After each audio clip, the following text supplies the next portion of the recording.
Hello friends, welcome back our channel. आप सभी का आपके अपने चैनल पर स्वागत है। और आज हम बात करने वाले हैं 15 days exam strategy UGC net computer science के बारे में। जैसा कि मुझे था कि मैं आप लोगों को पहले से ही सारी चीज़ें करवाऊं, बट जैसा कि मैंने कहा कि भाई मेरी जो दादी सास हैं उनको वो आईसीयू में चली गई थी, काफ़ी सारी प्रॉब्लम हो गई थी जिसकी वजह से क्लासेस कंटिन्यू नहीं हो पाई।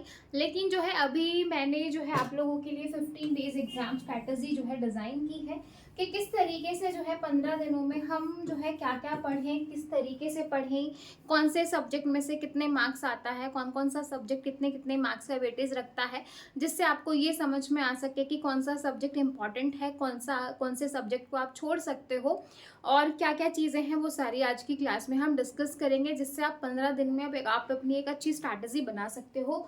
जैसे कि आप सभी को पता है कि भाई जो नेट का एग्ज़ाम है वो 13 जून से है, 13 से 20 है ना। तो हम तो लेकिन अब ये नहीं पता कि कौन से सब्जेक्ट का कौन सी शिफ्ट में रहेगा, ये तो जब आपके एडमिट कार्ड आएंगे तभी पता चलेगा। लेकिन हम मान के चल रहे हैं कि 13 तक हमारे पास टाइम है, यानी कि 12 तक, है ना।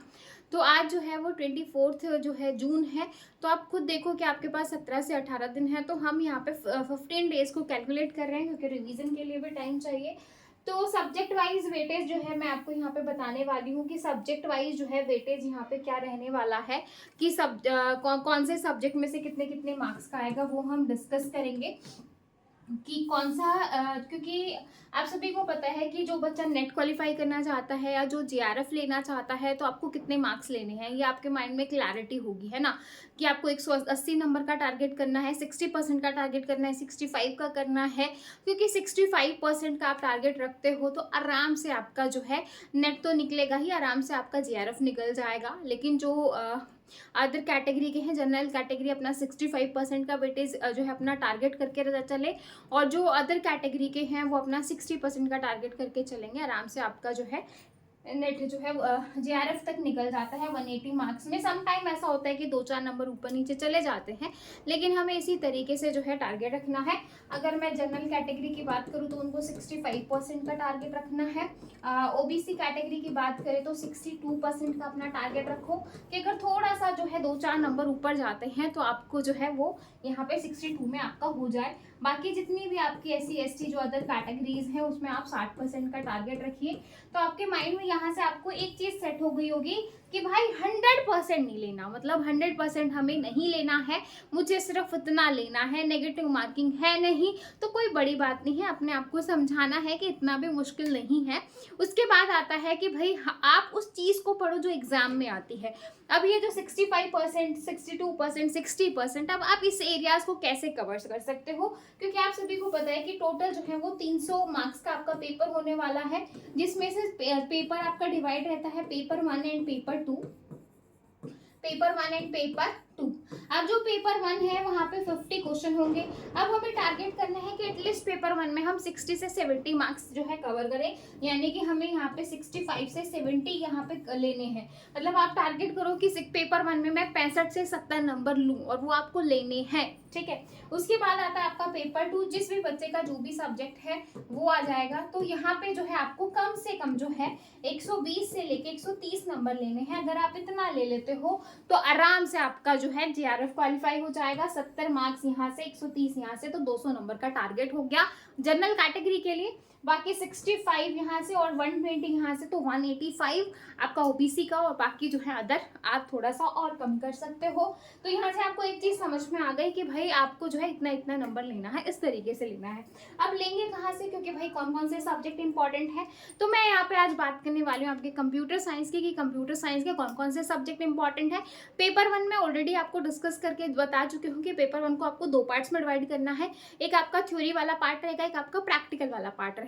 प्रैक्टिकल में क्योंकि पेपर 1 में भी 10 यूनिट है और पेपर 2 में भी 10 यूनिट है, तो पेपर 1 को अगेन हमें 2 पार्ट्स में डिवाइड करना है। एक आपका प्रैक्टिकल पोर्शन, एक आपका थ्योरेटिकल पोर्शन। प्रैक्टिकल पोर्शन में फर्दर आपकी 4 यूनिट रहेंगी और थ्योरेटिकल में आपकी 6 रहेंगी।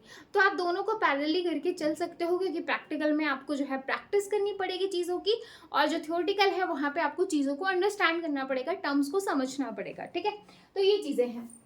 अब हम बात कर रहे हैं भाई हमारे कंप्यूटर साइंस की, कि कंप्यूटर साइंस में कौन सा सब्जेक्ट इंपॉर्टेंट है। तो मैंने यहाँ पे आपकी 6 यूनिट लिखी है। सबसे पहले सॉफ्टवेयर इंजीनियरिंग में से अच्छा खासा जो है एग्जाम में वेटेज आता है, तो 10 से लेके 13 मार्क्स, मतलब 10 क्वेश्चन भी आ सकते हैं और जो है 13 क्वेश्चन तक भी आ सकते हैं। एक दो क्वेश्चन ऊपर नीचे हो सकता है। ये पीवाई जो आपके प्रीवियस ये पेपर्स के ऊपर एनालिसिस मैंने किया है। ऑपरेटिंग सिस्टम की बात करूँ तो 8 से लेके 11 नंबर तक आ सकता है, मतलब क्वेश्चंस की बात हो रही है, मार्क्स की बात नहीं हो रही है, क्योंकि आपको पता है कि हर एक क्वेश्चन जो है वो 2 मार्क्स का वेटेज रखता है। ठीक है।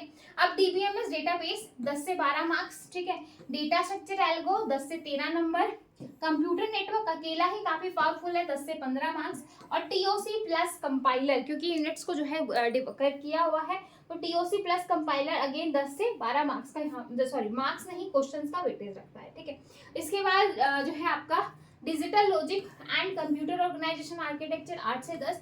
तो यहाँ पे आप डिजिटल लॉजिक में आपको 4 से 5 क्वेश्चन देखने को मिल जाएंगे और कंप्यूटर ऑर्गेनाइजेशन आर्किटेक्चर में 5 से 8 क्वेश्चन आपको देखने को मिल सकते हैं। Programming plus computer graphics plus यहाँ पे आपका एचटीएमएल एक्सएमएल एक दो क्वेश्चन यहाँ से भी आ जाता है, तो 9 से 10 नंबर का, 9 से 10 मार्क्स का वेटेज, सॉरी क्वेश्चंस का वेटेज। डिस्क्रीट मैथ 6 से 7 और ये आर्टिफिशियल इंटेलिजेंस 4 से 6। तो यानी कि जो पहले वाली जो मैंने आपको 6 यूनिट दिखाई हैं उनको आपको बहुत अच्छे से करना है।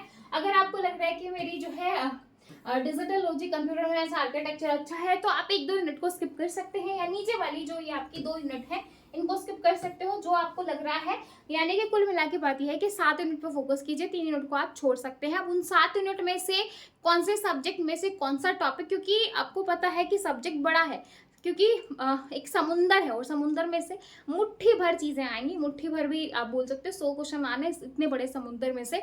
तो आपको ये पता है कि भाई सब्जेक्ट तो बहुत बड़ा है, लेकिन उस सब्जेक्ट में से कुछ लिमिटेड टॉपिक ही है जहाँ से बार बार क्वेश्चन आ रहा है, तो आपको उसी पे फोकस करना है। ऐसा नहीं है कि भाई मुझे तो पूरा ही पढ़ना है, आपको यहाँ पे अपना जो है कोई वो नहीं करना, आपको यहाँ पे स्मार्ट वे फॉलो करना है, एक अपनी कंसिस्टेंसी को बनाए रखना है, क्योंकि अब लास्ट के 15 दिन है, कंसिस्टेंसी तो रहने ही वाली है, और ज़्यादा से ज़्यादा जितना करोगे उतना ज़्यादा बेटर है। ठीक है। और प्लस जो है आपको ये तो मैंने आपको बताया कि कौन सा सब्जेक्ट कितने कितने मार्क्स का जो है वेटेज रखता है। नेक्स्ट वीडियो में मैं आपको प्रॉपर एक एक सब्जेक्ट के ऊपर एनालिसिस लेके आऊंगी कि डेटा स्ट्रक्चर और एल्गोरिथम में से कौन से पार्ट में से क्वेश्चन आ रहे हैं और उनको हमें किस तरीके से डील करना है। ऐसे ही कंप्यूटर नेटवर्क को डिस्कस करेंगे, ऐसे ही डेटाबेस मैनेजमेंट सिस्टम को डिस्कस करेंगे। तो इस तरीके से आपको पता चल जाएगा कि कौन सा टॉपिक इंपॉर्टेंट है, कौन सा नहीं है, किस चीज़ को आप स्किप कर सकते हो और किस चीज़ को आपको करना ही करना है, किस चीज़ को आप छोड़ नहीं सकते हो। तो आई होप आपको जो है ये काफ़ी सारी चीज़ें, काफ़ी सारे पॉइंट्स, काफ़ी कुछ समझ में आया होगा। अगर वीडियो अच्छी लगी तो लाइक शेयर सब्सक्राइब जरूर कीजिएगा और फिर मिलेंगे नेक्स्ट वीडियो में। अगर आप चाहते हो कि हम सब्जेक्ट वाइज वेटेज लेके आएँ, मतलब सब्जेक्ट वाइज वेटेज तो मैंने बता दिया, अगर आप चाहते हो कि मैं आपको जैसे आपका सब्जेक्ट है उसमें से कौन सा टॉपिक इंपॉर्टेंट है वो मैं आपको बताऊं, तो कमेंट सेक्शन में जरूर बताइएगा कि यस मैम सब्जेक्ट में से कौन सा टॉपिक कौन हमें करना है, एनालिसिस किस तरीके से रहेगा वो आप मुझे कमेंट सेक्शन में बता दीजिए। फिर मिलेंगे नेक्स्ट वीडियो में, तब तक के लिए bye bye, take care, thank you.